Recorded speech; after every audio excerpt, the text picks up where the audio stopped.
Welcome.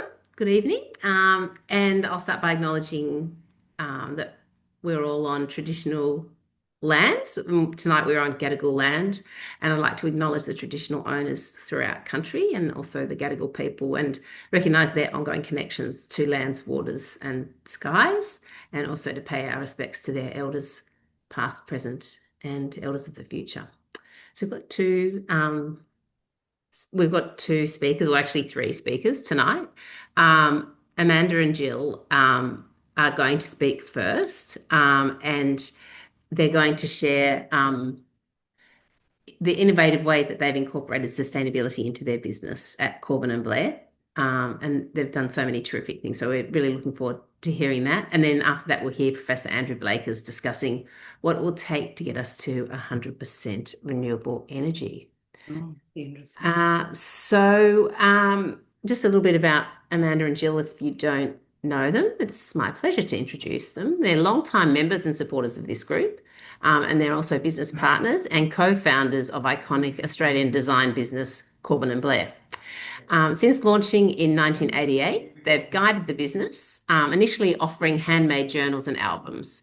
They're now a very well-known brand with a wide product range. They're certified B Corp, and they design and create many beautiful sustainable products. So over to you, Amanda and Jill, and thank you for agreeing to share how you've incorporated sustainability in so many ways in your business. Thank you, Carolyn. Yes, this is the Corbin and I'm the Blair. And yes, we started in 1988, so we are 37 years young. And we've always believed, like from day one, pretty much, we've believed in quality, and creativity and making things that last, so that do have a focus on sustainability, even before it was kind of a thing, I guess. So in the early days, we imported recycled paper from America because back then you couldn't actually get recycled paper here for our pads and things like that. So during the 90s, we were able to source what was known as kind of like a B grade recycled paper from Australian paper mills. But since then, all recycling plants in Australia have ceased making paperweight stock. In fact, they fairly recently in 2023. So they continue to make the heavier weight boards for cartons and packaging, but not for paper, for our pads and things like that, which is very unfortunate. So now we buy 100% recycled papers from Italy and Indonesia, and they're FSC certified, and they're made from 100% post-consumer waste. About 95% of our packaging is recycled. Boxes, papers, etc. are donated from family, friends, and neighbours, as Carolyn witnessed tonight at tennis. One of my tennis buddies arrived with a car literally loaded to the hilt with boxes, which I transferred across into my car.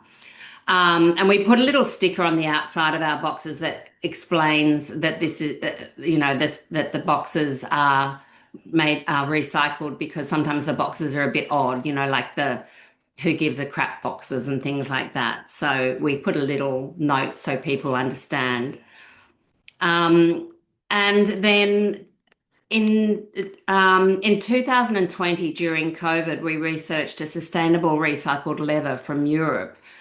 And this company that we work with, it's over 100 years old, and they began recycling leather in 1936 for shoe insoles. And fashion houses from all over Europe send their leather offcuts to them to recycle into sheets of leather.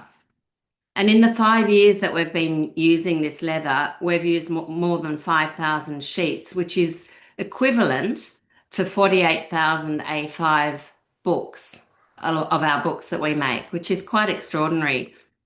All of our books are made to be refilled so that the covers have that ongoing use. You've got your beautiful cover and you just refill your insert. You're not chucking the whole thing away. So our products are made to last. With local manufacturing, we make as much as we can in Australia.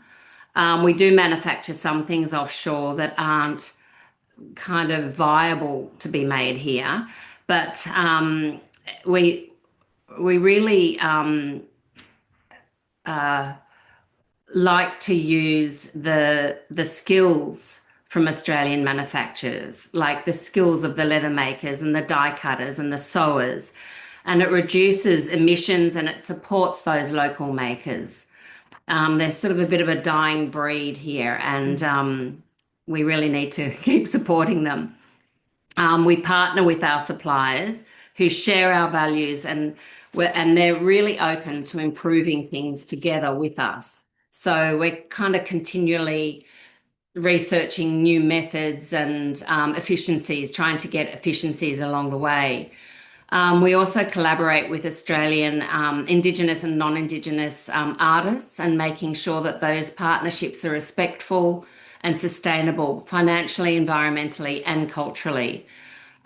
We've recently worked with a company in Melbourne called Apparel, who recycles all of our final end of line leather offcuts. So we send out like tiny little bits that we can't use anymore, can't get, a key ring or a bookmark or whatever out of, and that goes down to Melbourne, and they sort of mush it all up and use it as, like, it might be road fill, it could be some, I don't know, used in the furniture industry for infills and things like that. So it's quite interesting working with them. But really looking ahead, we're always continuing to explore that circular design and making better choices for materials. And yeah, we'd love to connect with anybody who is in that space, and maybe we could work with. So yeah. Okay, this is my turn. Why does sustainability matter to us? And as a small business, we've realised that we can actually make real changes from the choices that we've made, as Amanda's just said, from materials to packaging, and how we work with our suppliers and collaborators. We started with this philosophy, which is kind of amazing, and haven't really shifted from that, but we've adapted and developed and so far survived. We've always been on about designing for longevity with sustainable materials. And in the past, we've made things like timber clocks from plantation timbers, sand trays, journals from CDs, circuit boards, and hopefully you're old enough to know what they are. From old maps and lino, recently from fruit and wine cartons that we found in old dumpsters and so forth. But also to commercially produce materials. And these options are growing, but they're actually quite expensive. Our biggest selling items, as Amanda said, was journals, refillable journals, and plantation timber photo frames, which are also carbon neutral. Really about being sustainable is about being mindful about the materials that we use and the stories we tell to sort of have impact. Narratives around what you do are really powerful. Our B Corp journey. Well, this is really interesting. We became a B Corp because we thought it would be easy. We've been doing this for years. We've been behaving like this. But no, that was not the case. Probably because we're creatives. We don't do things in a linear fashion, but it does help us hold ourselves accountable and keep us improving. It has given us structure. We can now measure things that we do, like waste and energy. Although, as Amanda said, it requires a lot of our physical energy, like, going to tennis and having to fill your car with boxes and putting the boxes out and then to work, and then putting them somewhere where, the sizes are all the same. There's a lot of work in actually reusing. There really is. Even from, the newspapers. What's wrong? No, all great. Oh, no, sorry. I just thought we were doing newspapers. Like when I got home today, there's a bag of newspapers. One of my neighbours drops papers in every Monday.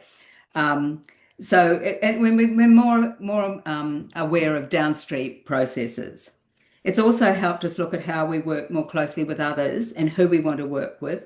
And also trying to involve as many people as we can in the environmental stories. But we've learned a lot from other B Corps, and we have B Corp customers, which is great. It's not the easiest platform to manage, the B Corp platform, especially for small, unique businesses like us. We never fit categories. We're designers, we're manufacturers, we're wholesalers and retailers. And we'd like to have the funds that some of the other B Corps have to go to things or bring other people in. But sustainable, and what we've learned really is sustainability isn't a straight line. You've got to be learning all the time. You've got to be aware, and it's ongoing. We've learned that small steps matter, like choosing recycled content or rethinking our packaging.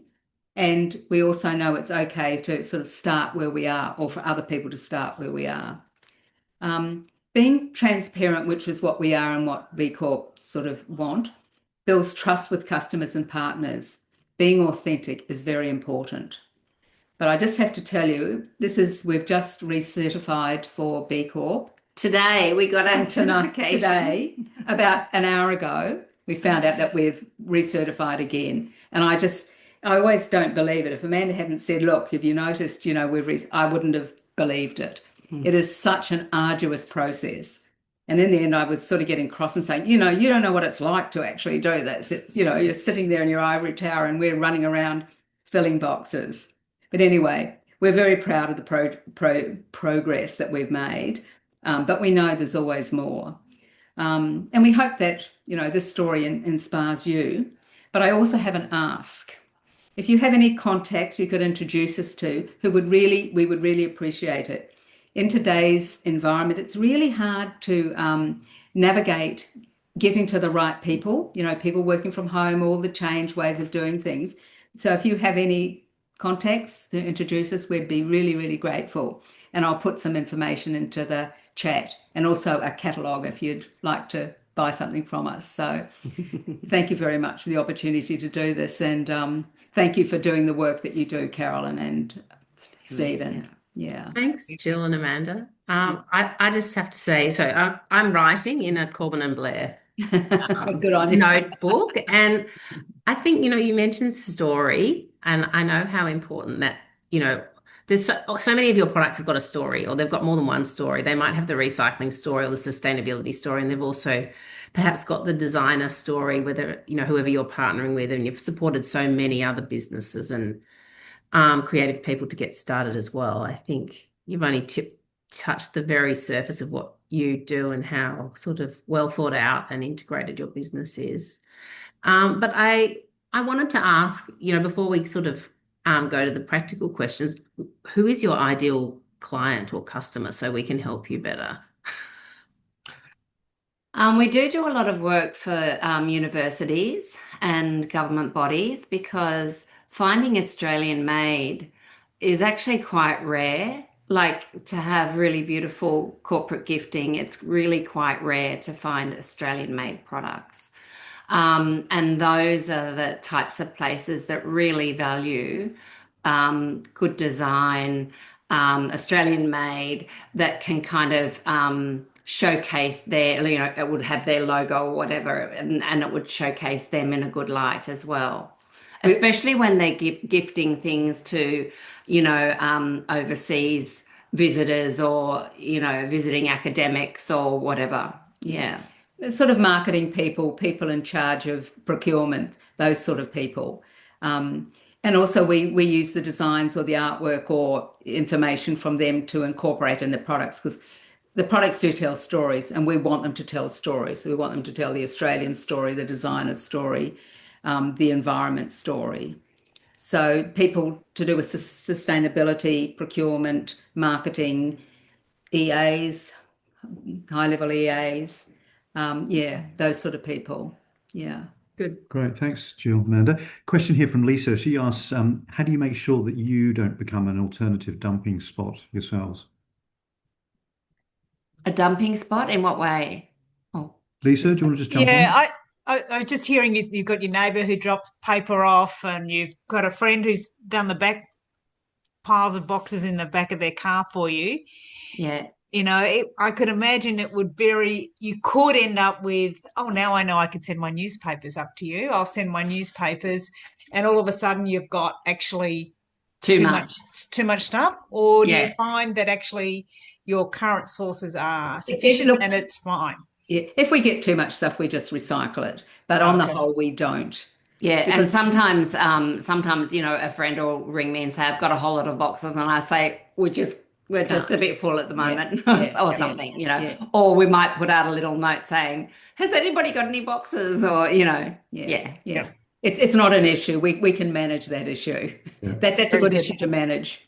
And yeah, thanks. And what about, so you sell to both companies and consumers, and just over the time you've been doing this for a long time, what sort of trends have you seen or noticed with your customers when it comes to sustainability? That's actually quite interesting. It's really the fact that we're a B Corp certified business. It's especially for a lot of large companies, they really embrace that. But they only, it's only been in the last couple of years that they've kind of gone, oh, okay, I know what that means now. Yeah. And it's usually a pretty good box to tick for a lot of those big corporates. Yeah. And have you noticed with the cost of living and things, has that had any impact when it comes to sustainability?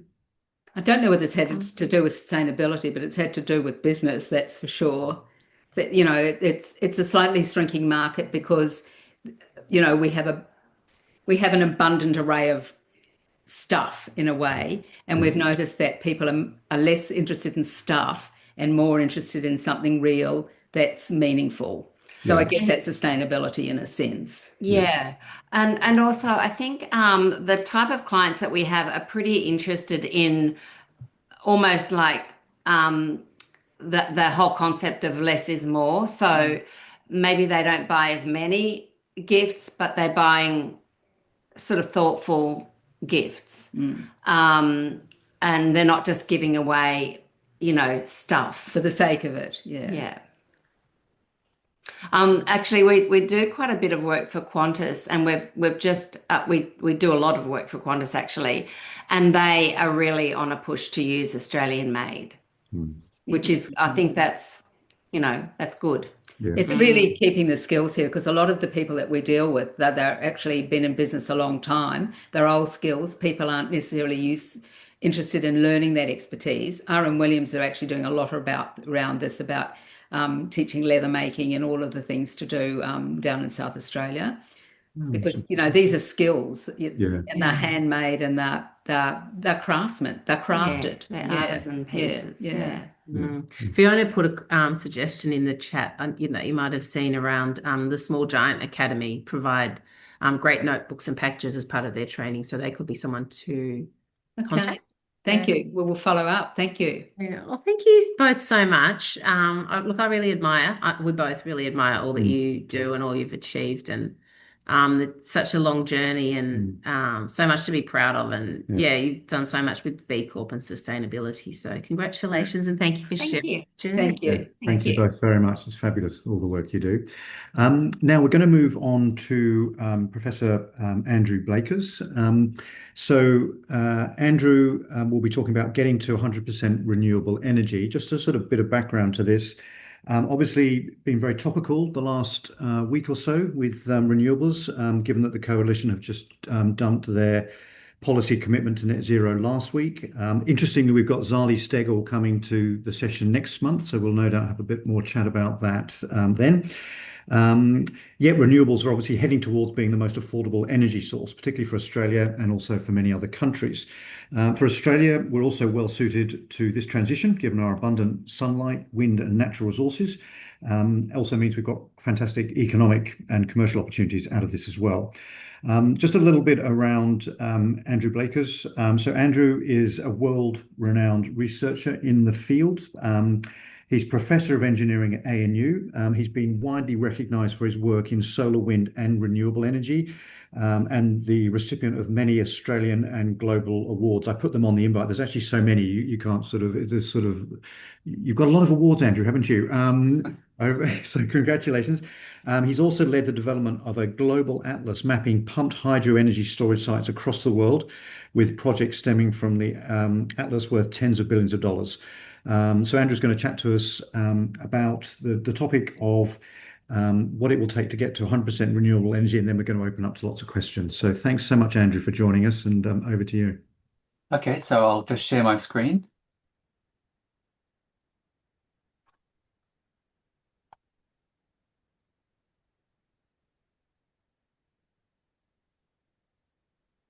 Did I succeed?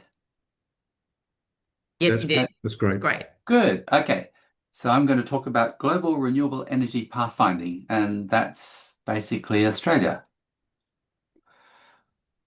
First point to make is that solar won the global energy race. It's game over. So this is a map of what happened last year. Solar installed about 550 gigawatts of new generation capacity on solar farms and rooftops. Wind was about 120 gigawatts. Hydro was about 20, and nuclear was 2, and all of the other fossil, geothermal, all the rest, it was about 80. So draw your own conclusions. Fossils going nowhere, nuclear's going nowhere. We're running out of rivers to dam with hydro. Only solar and wind are growing. Solar is doubling every 3 years, wind about every 6 years. And it doesn't take too many more doublings before we have a complete solar-dominated energy system. So 3/4 of the global population lives in the Sunshine Belt. That's plus or minus 35 degrees of latitude. That's the 2 red lines you see. And inside that region, there are no cold winters unless you're in the Himalayas. There is not much difference between summer and winter solar availability. It's where most of the population and the growth of the population and the growth of energy consumption and emissions occurs. And if you're outside that region, you have access to great wind. So in particular, Sea of Japan, the North Sea and Northeast United States have just got awesomely good wind, offshore wind in unlimited quantities. So in short, everybody's got great solar or great wind or both. And Australia has both. So this is solar capacity dominance, heading for world domination.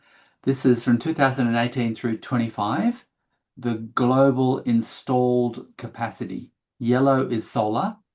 So solar passed nuclear in 2017.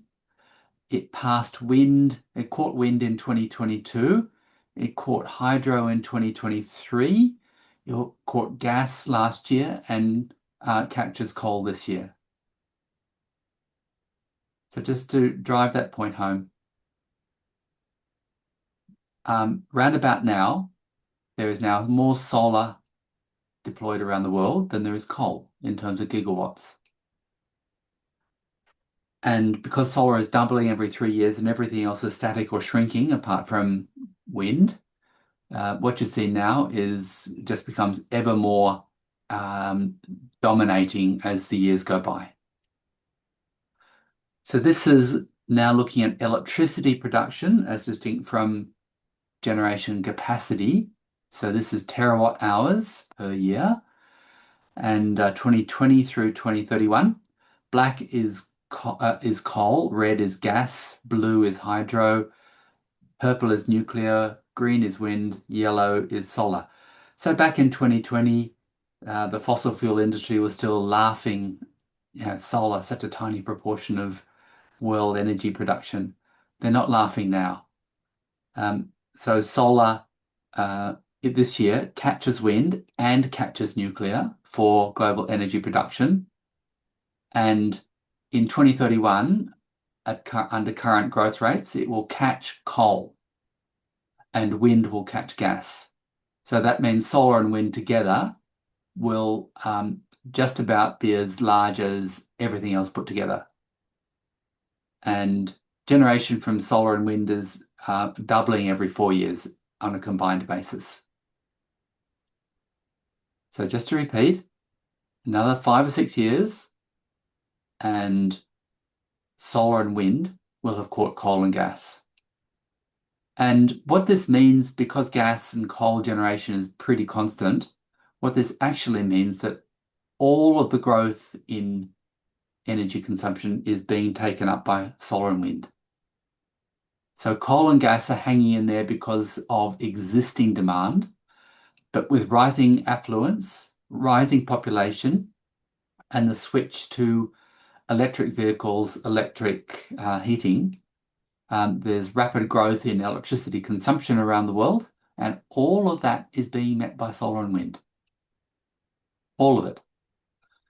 And I think a little further down the track, possibly as early as 2028, it'll become quite obvious that we've hit peak fossil generation, and solar and wind won't just be taking up all of the extra from the growth, but will be eating directly into existing coal and gas. So when people say nothing's happening, it's the power of exponential growth. With exponential growth, it's invisible, then it's tiny and not worth worrying about. Then suddenly, wow, where did that come from? That's what happens when you double every 3 years. You think you've got it sorted out 6 years ago, oh, it's trivial. Then 3 years ago, oh, it's not quite so trivial. Then now it's huge. Then in 3 years' time, it's twice as big. Exponential growth delivers the only feasible solution to climate change, and that's solar and wind. Given that government around the world has been unwilling to confront that smoking industry called fossil fuels, it's been left to industry to do the job. The solar and wind industries, to be precise, and that's precisely what they're doing. So solar and wind are the only realistic low emission technologies. So on the left-hand column, I list all of the low emission technologies. So coal and gas are not there, but they could be there if carbon capture and storage actually worked.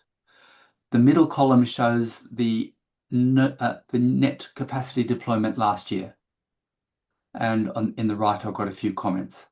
So you can see that the only serious contenders are solar and wind. Hydro can never grow to much more than 25 gigawatts a year because there's simply not enough rivers to dam.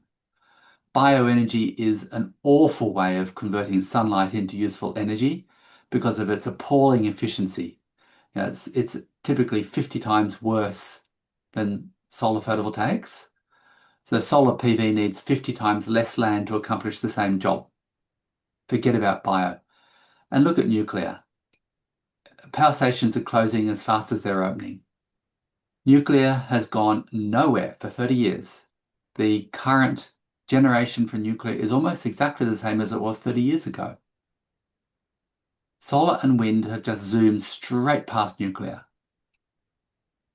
It's game over. Nuclear failed in the global energy marketplace. Just failed because it's too expensive. Carbon capture and storage has got precisely zero market share. It's just a fig leaf, and all the rest are just tiny. So this is solar and wind generation in 2024 for a bunch of countries. You can see that Europe is completely dominant in the top countries. Green is wind generation, yellow is solar generation, except for Australia. All of the top countries are in Europe apart from Australia. The European countries share electricity between themselves, which means that if they have a wet and windless week in winter, they can borrow nuclear or coal electricity from somebody else.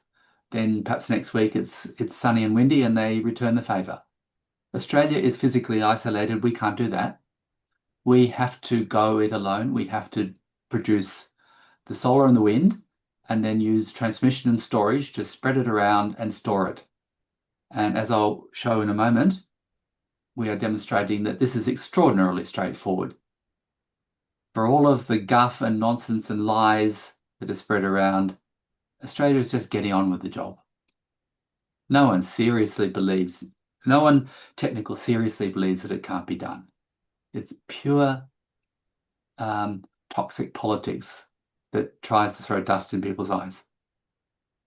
So in this graph also you can see So this is per capita. You can see down the right-hand end is the global per capita nuclear and the global per capita hydro. So Australia is way past both of those generation technologies. We're not going back there. We're not going there. This is what's actually happening in Australia. 2017 through 2013 in the national electricity market. Black is coal and gas, hydro is blue, and solar and wind are green. So hydro is just bubbles along at about 6 or 7% of generation because we are not damming any more rivers. Coal and gas are just falling and falling and falling under pressure from solar and wind, which are rising and rising. And our target for 2030 is 75% solar and wind plus 7% hydro makes 82% renewables. So fossil fuels will go from 85% to 18% in 13 years. And if we can do it, so can everybody else. This is South Australia, which is the leading solar and wind jurisdiction in the world. Yellow is solar, green is wind. The red line is the zero line. Anything below the red line is export to the east. And batteries are the dark blue. So you can see that solar is completely dominant during daytime. This is averaged over the last 28 days from midnight to midnight. Just the average over those last 28 days. You can see lots of wind, lots of export, some import, a little bit of gas. And South Australia is going to add another 30 or 40% to that generation over the next 3 years. It will then reach 100% average, more than 100% average solar and wind. And sometimes it'll import a little bit of coal or gas electricity, but mostly it'll just be exporting solar and wind day after day after day. And South Australian grid is very stable. The cost is unchanged from any other state. Solar and wind does not put prices up. And if you've got solar on your roof, you are enjoying the cheapest domestic energy in all of history.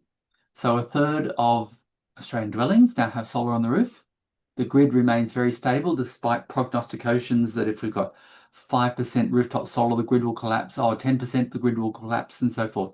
Well, we're up around 20% now. We'll probably end up with about 30 or 35% solar from rooftops.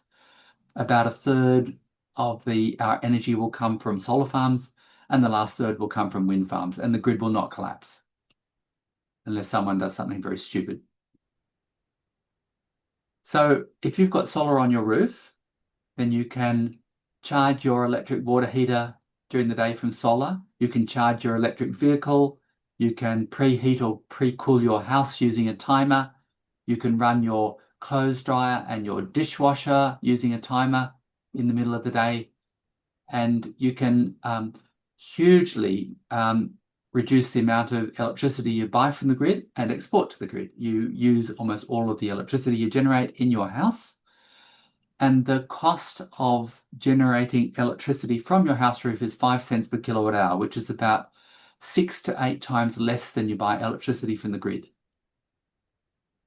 So anyone who's got a decent solar panel on the roof and has shifted some, at least, or hopefully most of their heavy loads to the daytime will have an electricity bill that is in the few $100 range, or might even be negative, depending on the size of their solar panel. And for this, you do all of your hot water heating, all of your space heating and cooling, all of your electrics, all of your transport. You've now got no gas bill, no petrol bill.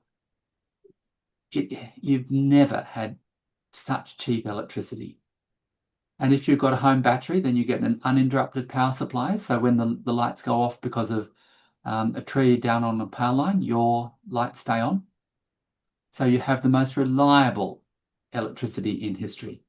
And when there's a Middle East war or an Arab oil embargo or whatever, and you can't drive your car anymore, well, you can drive your car because you're using your own sunshine to power your car.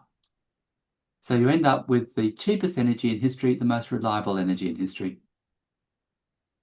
So anyone who says there's a cost of living crisis in respect of energy doesn't have solar on their roof. There's a lot of garbage written about how we can have food to eat or we can generate solar electricity, but we can't do both. This is completely wrong. So even a basic analysis shows that the area lost to agriculture from all of the solar farms, wind farms, transmission, batteries and pumped hydro, after complete decarbonisation and with zero fossil fuels anywhere in the economy, it amounts to 50 square metres per person. And this is approximately 100 times, 1,000, it's 2,000 times smaller than the area of Australia devoted to agriculture. 2,000 times. So a tiny, tiny fraction of our land surface is all that's required to do the entire job of decarbonisation. And sheep and solar panels go really well together. The sheep get shelter from the wind and the sun and benefit from the green along the drip line of the panels. You can see the sort of green there where the panels drip onto the grass. And the solar farm owner gets the sheep to mow the grass, and the farmer gets a second cash crop and drought-proofs their property. Similarly for wind. Solar, wind, and agriculture go beautifully well together.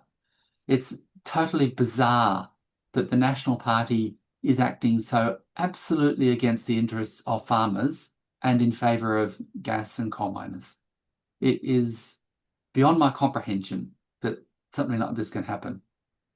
Just to put it in perspective, the income from the panels is probably larger than the income from the sheep in that paddock. Almost certainly it is for the farmer. So it's just a match made in heaven. Another factoid is that we're going to be drowning in solar panel waste. This is complete nonsense. So current energy demand is about 10 megawatt hours per person per year. Don't worry about the units, just remember it's about 10. That's going to double or even triple as we electrify everything and get rid of fossil fuels from everything. So the PV panel requirement is about 50 square metres, as I just mentioned. And the panel life of about 25 years means that about 2 square metres out of those 50 square metres retires every year. And those 2 square metres of panels weigh 16 kilograms. So we have to dispose of 16 kilograms per year of dead old solar panel. And 16 kilograms is a very small amount, and it's almost all glass, which is about as benign as you can possibly get. The world is basically made of silicon dioxide. That's what glass is made of. No toxic materials. And if you really wanted to, you just smash it up and use it as glass. It's just use it as dirt. So in the graph, I show the per person annual waste from solar panels when we're completely decarbonised. It's about 16 kilograms. Human excrement, otherwise known as SHIT, is about 10 times that.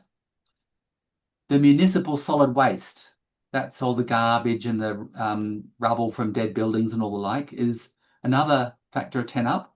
And then the avoided CO2 is 1,000 times more at 16,000, except you can't see it. So when you see these ridiculous pictures, oh, the solar panels, they're all dead, look at them, isn't it such a waste? Just remember that whatever you can see there's 1,000 times more carbon dioxide that they're avoiding and 10 times more shit. So how do you balance solar and wind, which obviously isn't available all the time? The first thing is to spread them out very widely so that local weather doesn't matter very much. And then you can have storage, pumped hydro and batteries. Then you can have demand management, shift loads to the middle of the day, like hot water. And then there's also load following coal. So whenever we've got coal has learnt to fluctuate from about 50% capacity to 100% capacity twice a day. In the middle of the day, they wind the generators way down because of so much solar. And then in the evening peak period, when the sun's gone down, they wind them back up to full output. So that's 50% fluctuation. And I remember even no more than 6 or 7 years ago being told, informed that coal has to run 24/7 flat. Wrong.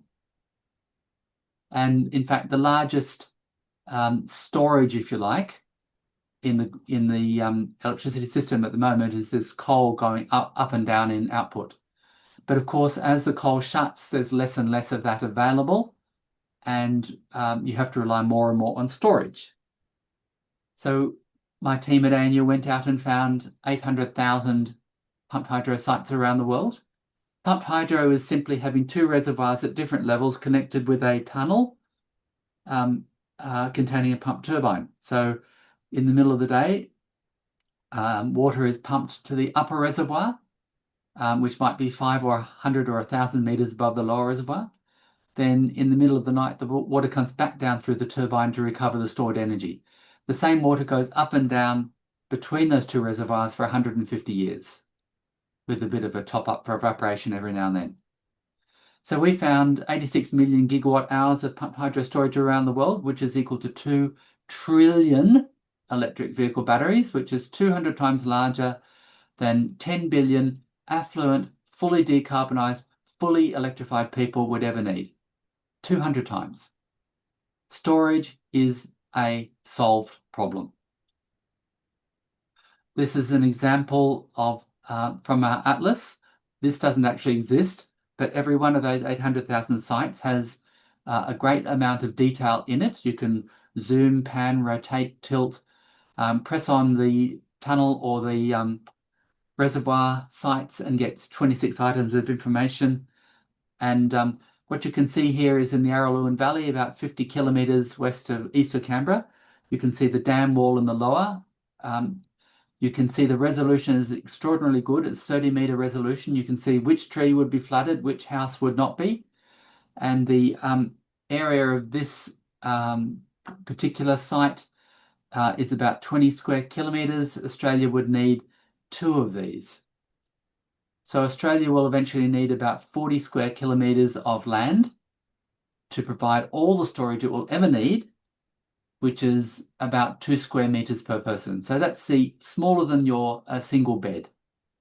So if you can afford to find a bed to lie in, then you can afford to find enough land to do all the pumped hydro storage we'll ever need. So this is looking at Australia. You can see that, surprise, surprise, there's lots of down the Great Dividing Range, some up in the Kimberley, a few around Alice Springs and up in the Pilbara, 1 or 2 around Perth, some near in the northern Flinders Ranges. And triangles are the best sites, dark red are the second best sites, and pale yellow are the worst sites. There's a factor of 10 difference in the cost between the best and the worst sites. There's 315 class AA sites, that's the premium quality sites. There's 23,000 sites altogether in Australia, and we need maybe 5. So our problem is to throw away 22,995 sites and keep the best 5. It's a nice problem to have. No new dams on rivers. None of these are on rivers. They're all away from rivers. No dams on rivers. The land use is actually better than batteries. So the land use is between 5 and 100 gigawatt hours per square kilometre. The Victorian big battery requires 15 gigawatt hours per square kilometre. So that's about 2 square metres per person to support 100% renewables. The water use is trivial. It's about 4 square metres per person today for the initial infill plus replacing evaporation. So that's about 20 seconds of your morning shower. So you can, if you're worried about the amount of water, then just cut your shower use in half and you'll have supplied all the water you would ever need to run a renewable energy system. And it's about 10 times less than the amount of water use for coal because there are no cooling towers. So the key metrics of a great pumped hydro site are large head, that's height difference of 600 to 1,600 metres. Small dams with a small rock wall, damming a large amount of water, so you don't have to move much rock to make the dam.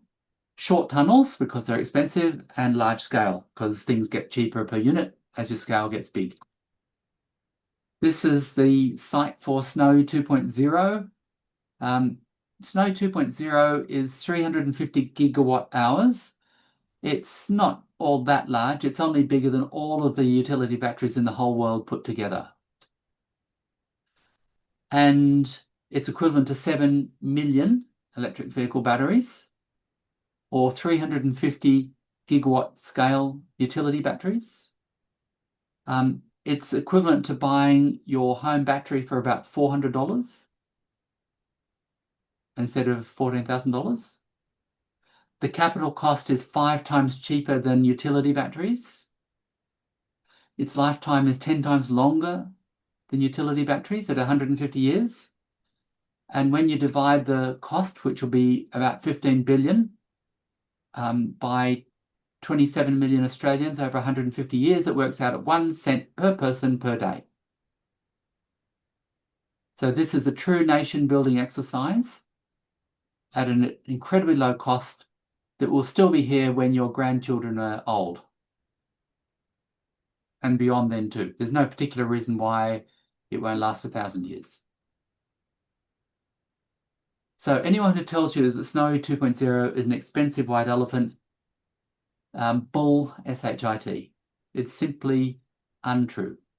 What's happened is it's gone from bargain of the century at the original cost estimate of 6 billion to about 15 billion, which translates to about 11 billion in 2018 dollars, which is the original price. So there's been some inflation in there, plus an overrun. We've learned an awful lot, and we've gone from bargain of the century to merely 5 times cheaper than batteries. Gee whiz, 5 times cheaper. But we need batteries too, because they're better for short-term storage of a few hours. And if you've got batteries and pumped hydro in a hybrid system, then you get cheap long-term energy storage and cheap short-term storage power, and you have the best of both worlds. Storage is truly a solved problem. There is truly nothing to invent. There are no critical minerals, there's no toxicity, there's minimal mining, there's minimal water use, there's minimal land use. It's a solved problem. So the key points are that solar and wind won the global energy race, the cheapest and most abundant element in all of history. It's unconstrained by social, environmental, cost issues. It'll last for 5 billion years until the sun becomes a red giant, and then it works even better. Storage is a completely solved problem with batteries and pumped hydro, with high local content. And it just so happens that Australia is a global pathfinder. We are demonstrating in an isolated grid that this is really not very difficult, and it's not going to put prices up. So if you're interested in exploring the Pumped Hydro Atlas, just take a picture of that QR code, or just search for Global Pumped Hydro Atlas, and you'll find it very quickly on the web. Andrew, thank you very much. That's fabulous and really good to hear all that and delivered so clearly as well. So thank you so much. Such a positive message, and it gives a lot of hope. We've got lots of questions coming in, so I'll kick off. I've got one just a bit more broadly. I mean, I suppose when you think and you look ahead, what excites you most / frustrates you most about this transition to renewables, especially solar? Well, exponential growth is always exciting. Yeah. People think linearly. Mm. Unless you've been trained in a discipline that requires exponential growth, you don't realize the power of it. So if you're doubling every 3 years, that means that after 6 years, you're up by a factor of 4. After 9 years, you're up by a factor of 8. Mm. So you go from it's invisible to, my goodness, where did that come from? All in the space of less than a decade. And that's exactly what's happened with solar. Mm. In 2020, solar was a pimple on a bum. In 2030, solar will be utterly dominant in capacity markets and strongly dominant in generation markets. exponential growth is really exciting. What appalls me is how otherwise rational people who probably love their children send their children to expensive private schools to get the best possible education, worry about them, fuss over them, and somehow neglect the planet their children will live on. Mm. These people, I think, are like fossil fuel executives, but much worse. Mm. I presume that fossil fuel executives look their kids in the eye and say, do not smoke.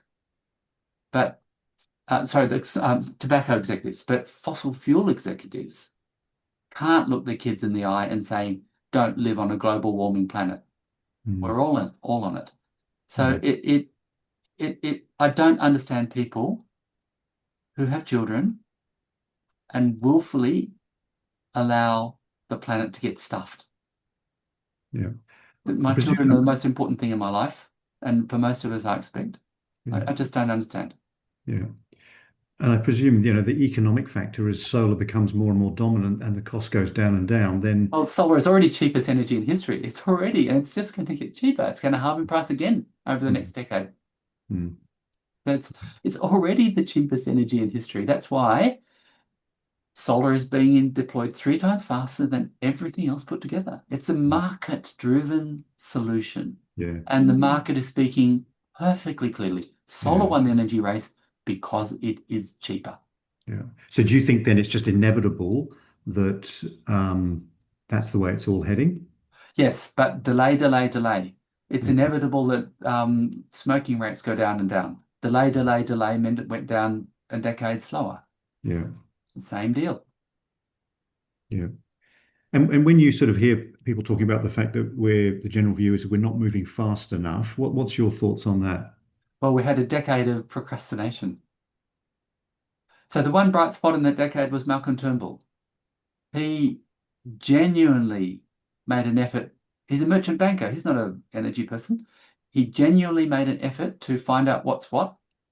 He and I had long conversations when he was Prime Minister that led indirectly to Snowy 2.0. And Snowy 2.0 is the only big storage in town.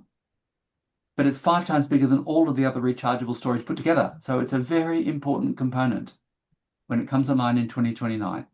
So for that, he deserves a great deal of credit. And now he's actually president of the International Hydro Association and is a very notable advocate for all things renewable, for sensible policy on renewals. Yeah. So he does not fit in the current Liberal Party, that's for sure. Yeah, sure. Thanks, Andrew. We've got some really interesting questions in the chat, so we'll probably get to all of them, but we're just going to start with Phil's, which is around equity for access to low-cost energy for households that, maybe affording solar panels is harder for some people or due to their circumstances. Have you got any thoughts about the solar scheme? Yeah. Solar is the most equitable form of energy ever invented. So thinking about the world, if you live in some African village, you've got a solar panel in the village now. And in 10 years' time, you have 10 or 100 in the village. Small amounts of energy make the biggest difference. The first 100 watts is worth more than the next 1,000 watts, which is worth more than the next 10,000 watts. Lighting in the evening, grain grinding, telecommunications, running computers, running fridges, all of water pumping. This makes a vast difference to people's lives, just small amounts of energy.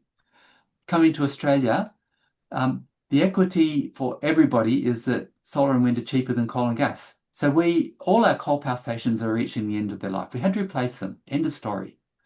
The question was, what do we replace them with? We're doing it with solar and wind, which cuts the cost of energy substantially. That helps everybody. Additionally, if you happen to have solar on, you can get solar on your roof, you get extraordinarily cheap energy for everything, including transport. If you can't, then listen carefully to Mr. Bowen when he says that from 11 o'clock to 2 o'clock, you'll get free energy. Go down to Bunnings, get a dozen timers, stick them into your PowerPoints, and run your machines during those 11 to 2 period. You'll get free energy. You can't do Mm. better than that. Yeah, Mm. absolutely. Yeah, that's great. Graham's asked here, can renewables meet the growing demand of AI and these big data centers? That's pimple on a bum. I mean, people talk about it, but really, EVs are much bigger than AI. Yeah. Um, Pushing gas furnaces out of industry in favor of electric furnaces is much bigger than AI. Pushing coal, oil, and gas out of the chemical industry and manufacturing synthetic jet fuels is vastly larger than AI. AI is, yes, it's a growth thing, but it's the electrification of everything is much larger. Yeah.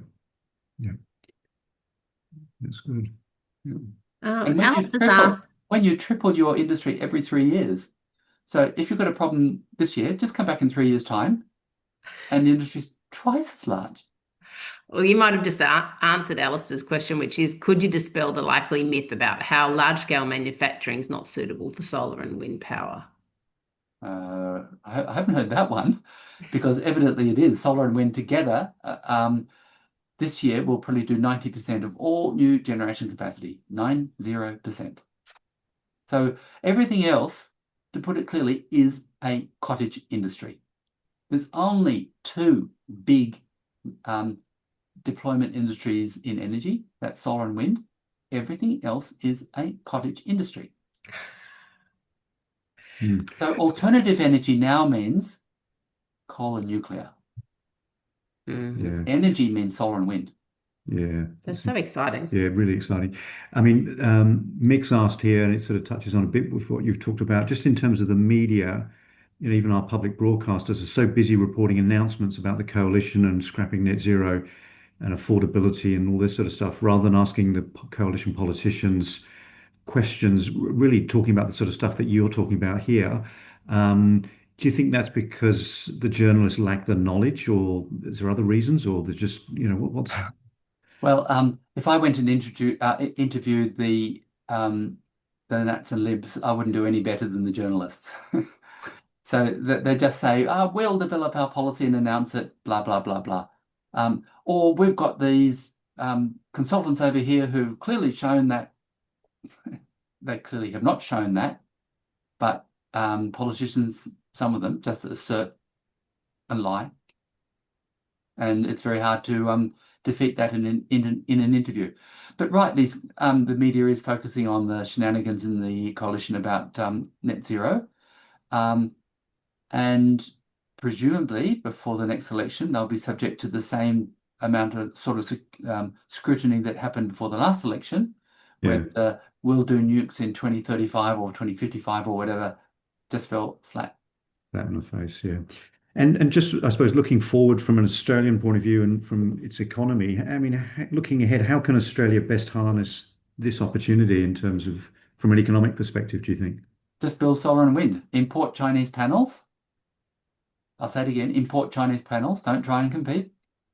So some people say, this is terrible. We're beholden to China for our solar panels and a lot of our wind turbines and most of our batteries and half of our EVs.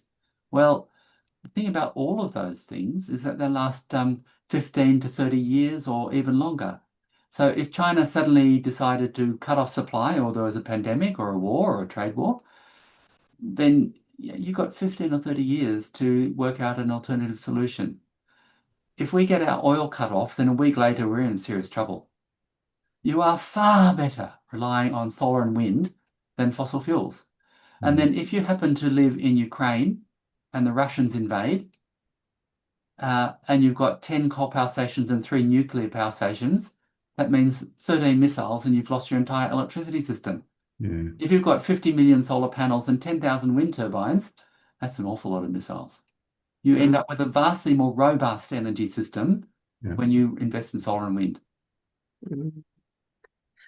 Graham's also asked, how realistic are local virtual power networks, but local networks that share and store solar?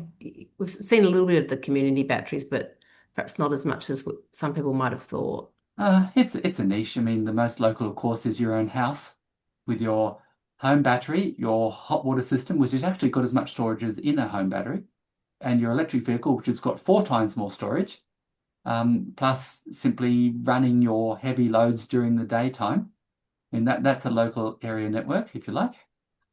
If you want to chuck a wire over to your neighbours, then you've got boundary issues and arguments, and you've got to think about safety issues and all the rest. Some people might choose to do it, but it's just niche. Mm.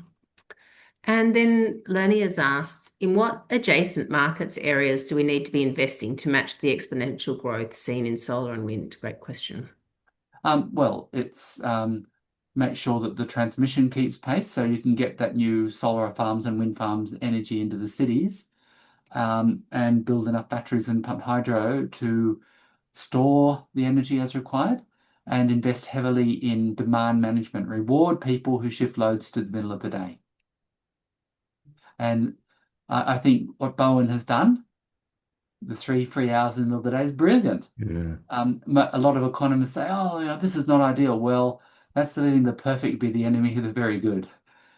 Yeah. And you can imagine that if this really takes off and gets legs, then there might be a shoulder, which might be 2 hours each side.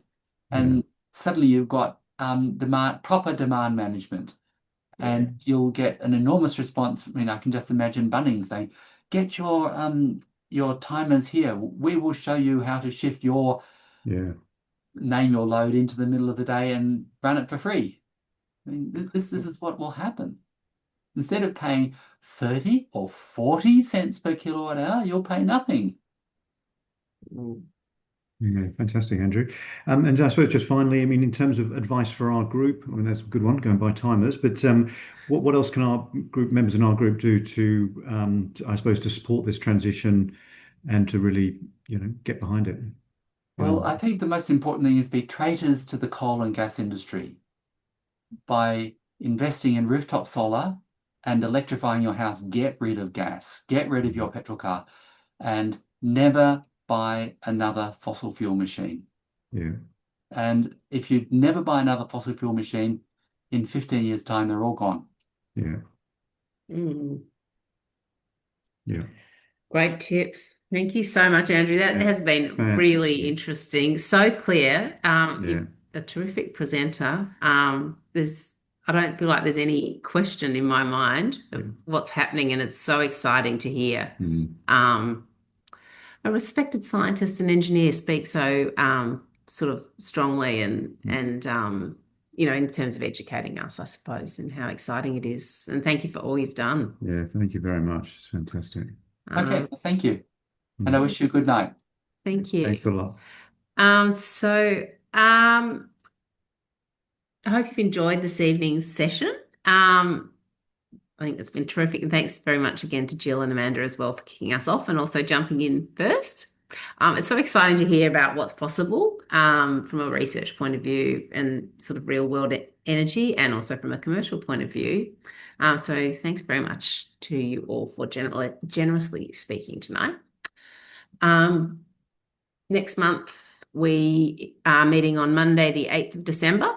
And we have Zali Stegel, OAM, member for Warringah, joining us, and she's going to give us an update on recent federal parliament progress and shenanigans. Given the current focus on the EPBC Act, it will be a great time to hear from her. Also, obviously, all the different, machinations in Parliament and with the coalition. And maybe by hopefully by December, we'll also know, hopefully Australia might get COP 31. We'll also have a second speaker in December, but we're still to confirm that, and we'll let you all know. So thanks, and so nice to see everyone, and have a great night. Yeah, great to see everyone. Bye.